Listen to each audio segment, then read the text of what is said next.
thank you for everyone coming together on a terrific evening here in the Hoosier State.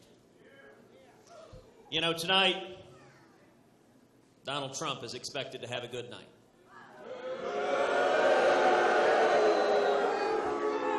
Donald Trump is likely to win some states, and the media is going to have heart palpitations this evening. They're going to be excited, oh so very excited, at Donald Trump's victories. And the media is going to say, the race is over. The media is going to say, Donald Trump is the Republican nominee.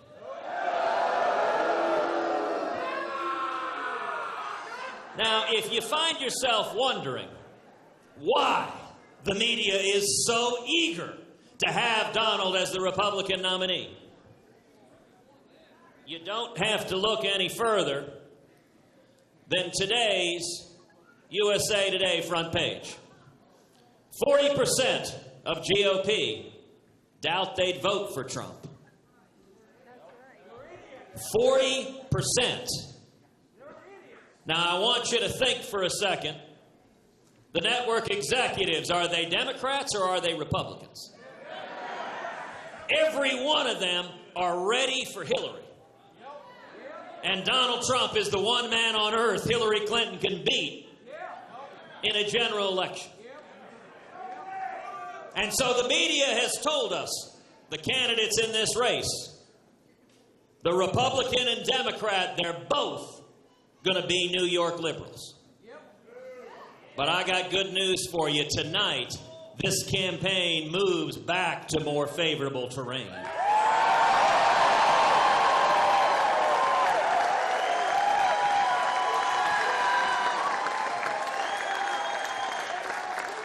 Tonight, this campaign moves back to Indiana and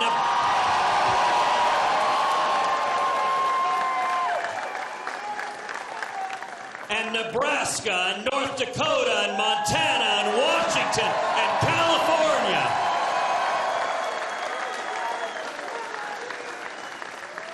Now, the media want to say everything is decided. And the question is, can the state of Indiana stop the media's chosen Republican candidate?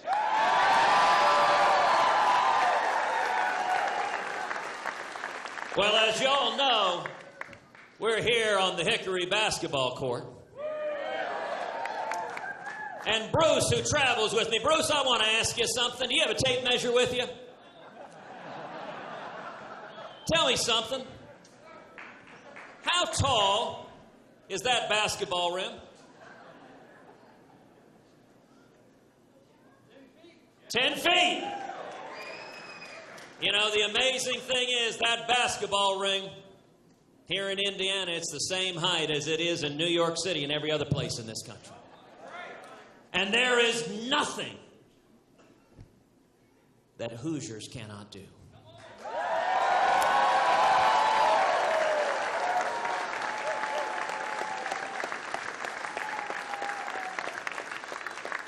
Now, there's been a lot of media speculation lately about vice presidential vetting. And I have an announcement to make. A major announcement. Hillary Clinton has decided on her vice presidential nominee. Hillary has picked Donald Trump.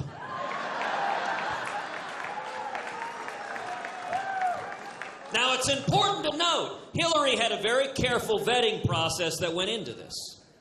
She wanted someone who shared her vision of the federal government. You know, Donald Trump did recently a town hall. He was asked, name the top functions of the federal government. He said security, and then he said health care, education, and housing. Funny thing is, if you asked Hillary, she'd say the same thing. If you asked Bernie, Bernie'd be like, wow, that's aggressive. You don't only want socialized medicine, you also want to put The federal government in charge of all education, Common Core. According to Donald, that's the core responsibility of the federal government. And housing. How many people are ready for the federal government taking over the housing market? And you know, Donald and Hillary, they are flip sides of the same coin. Hillary Clinton has made millions of dollars selling power and influence in Washington. And Donald Trump has made billions of dollars buying politicians like Hillary Clinton.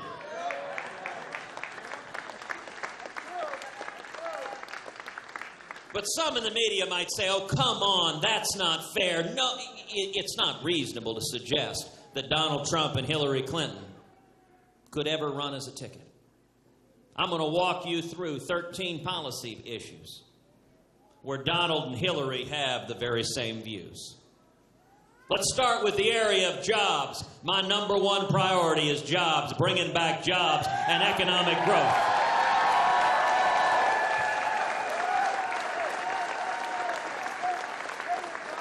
Bringing manufacturing jobs back to the state of Indiana. Raising wages for the hardworking men and women of this country. But it's interesting, Donald Trump on jobs, Donald and Hillary both agree that our taxes should be increased. Last week, Donald Trump went on national television and said, yes, we should increase jobs. Well, that's a great idea. Increase taxes. That's a great idea if you want to kill jobs. If I'm president, we're going to cut taxes.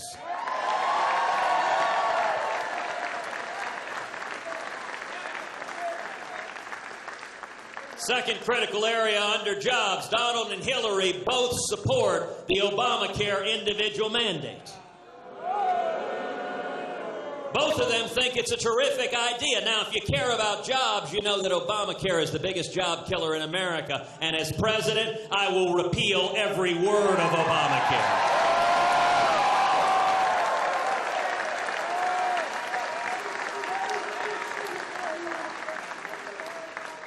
A third area where Donald and Hillary get it wrong on jobs is immigration. Both Donald and Hillary believe that illegal immigrants who are here should be able to become U.S. citizens. Now, Donald thinks that we should fly them back to their home country first, but then let them in, right back in, and make them U.S. citizens. Let me tell you what I'm going to do as president. We're going to stop amnesty, secure the borders, end sanctuary cities, and end welfare benefits for those here illegally.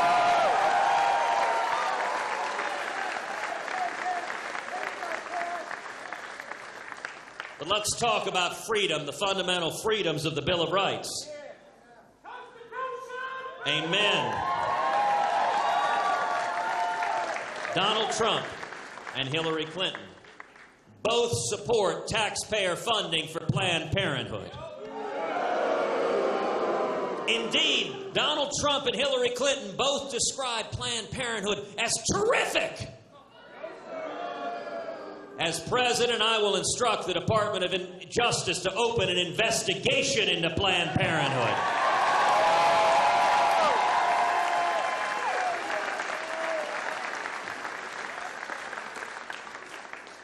Donald Trump and Hillary Clinton both supported Bill Clinton's national ban on many of the most important firearms in America. As president, I will defend the Second Amendment right to keep and bear arms.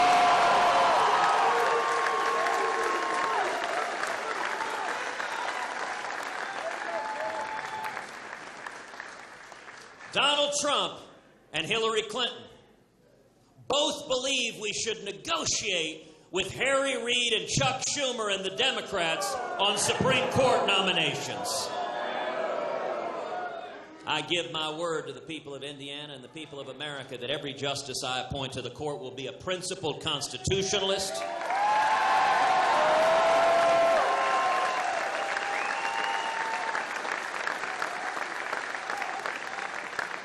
And unlike Donald and Hillary, I will not compromise away your religious liberty.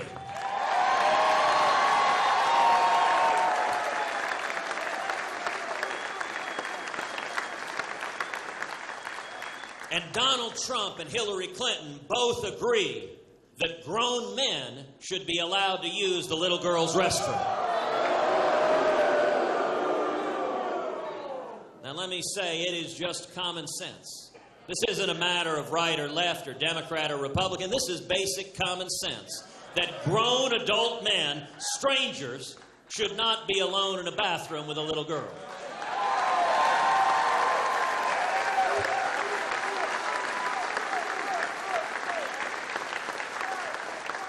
And yet Donald and Hillary care more about the PC police than they do about speaking the truth on basic common sense. Let's talk about security. The eighth policy issue, where Donald and Hillary's views are identical, is Donald Trump and Hillary Clinton both believe the U.S. government should be neutral between Israel and the Palestinians. As president, I will not be neutral. We will stand with Israel.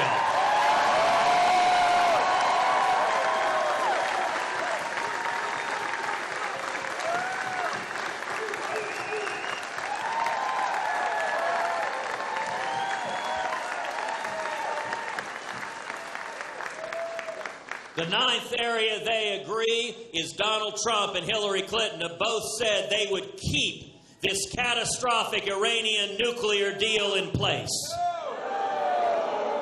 As president, I will rip to shreds this nuclear deal with Iran.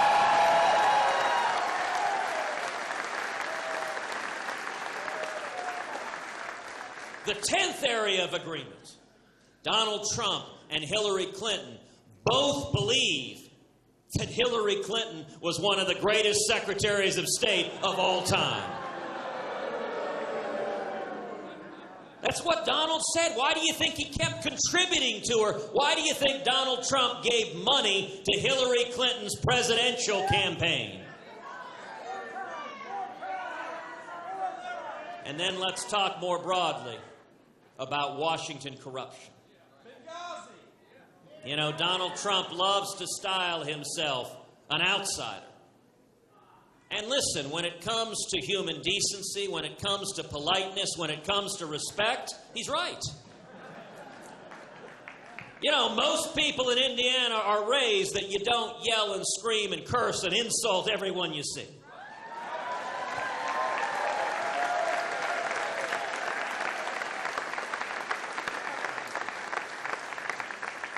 But Donald Trump and Hillary Clinton's campaigns are both run by Washington lobbyists. Washington lobbyists run their entire campaigns for both of them. Donald Trump and Hillary Clinton both supported Obama's failed stimulus plan. And Donald Trump and Hillary Clinton both supported Obama's TARP bailout of Wall Street. You know, it was striking just this past week.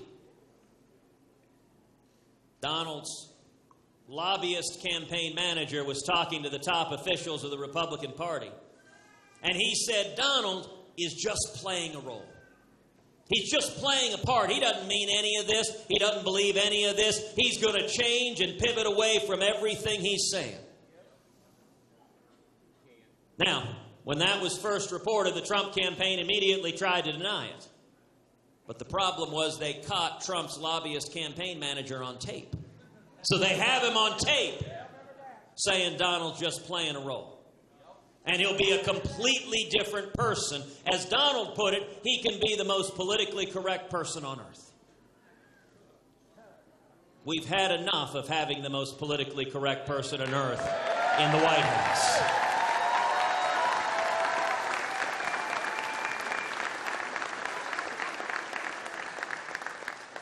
Donald is telling us he's lying to us. Every one of us is fed up with politicians who betray us, who make promises and then don't do it. Donald is telling us he is lying to us. He says he can be a different person tomorrow than he is today. Well, let me tell you what. I am the same person today that I was yesterday and that I will be tomorrow as president.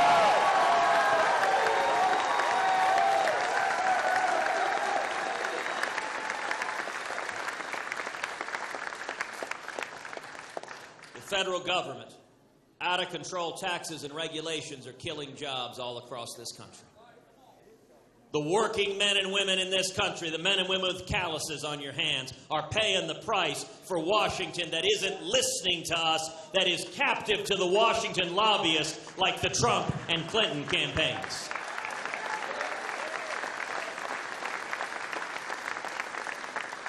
And this is no longer a theoretical and distant threat. This is a real threat that's come home.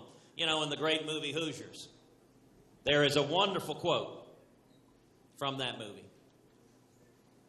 Look, mister, there's two kinds of dumb. Guy that gets naked and runs out in the snow and barks at the moon, and the guy who does the same thing in your living room. First one don't matter. The second one, you're kind of forced to deal with. Well, let me tell you right now, this out-of-control federal government, these regulators and bureaucrats that are destroying coal jobs all across Indiana, that are destroying small businesses all across Indiana, that are hammering farmers, that are hammering ranchers, they have become the guy naked barking at the moon in our living room. And I am here to tell you, we are going to deal with it.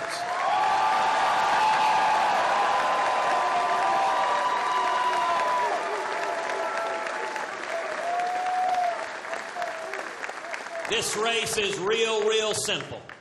Donald Trump and Hillary Clinton are both big government liberals. They both think the federal government is the answer to every problem. I agree with Ronald Reagan that the scariest words in the English language are, "I'm from the government and I'm here to help you."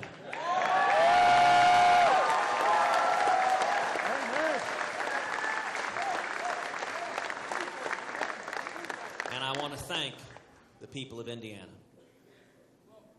because you are going to have now the opportunity. The eyes of the nation are gazing upon you. The eyes of the nation are looking at this state at the crossroads of America to make a decision for our country. Do we want to support a campaign that is based on yelling and screaming and cursing and insults? Or do we want to unite behind a positive, optimistic, forward-looking, conservative campaign based on real policy solutions to the problems facing America?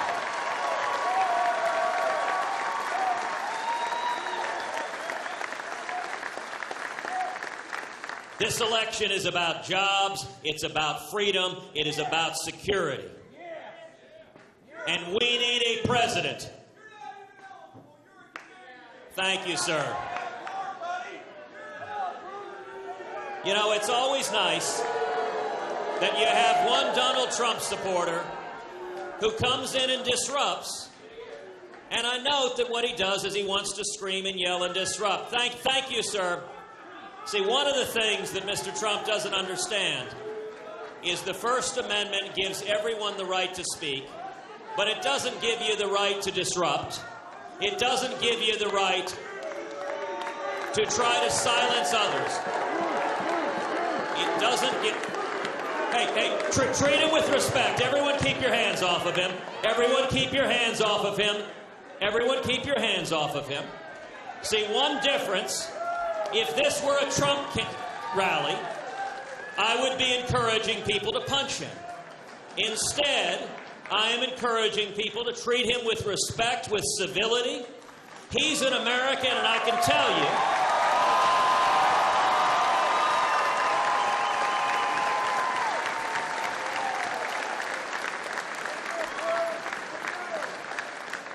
tell you, even as he comes here and tries to scream and yell and insult, very much following the Trump pattern, I am running to be his president as much as I am running to be everyone's president.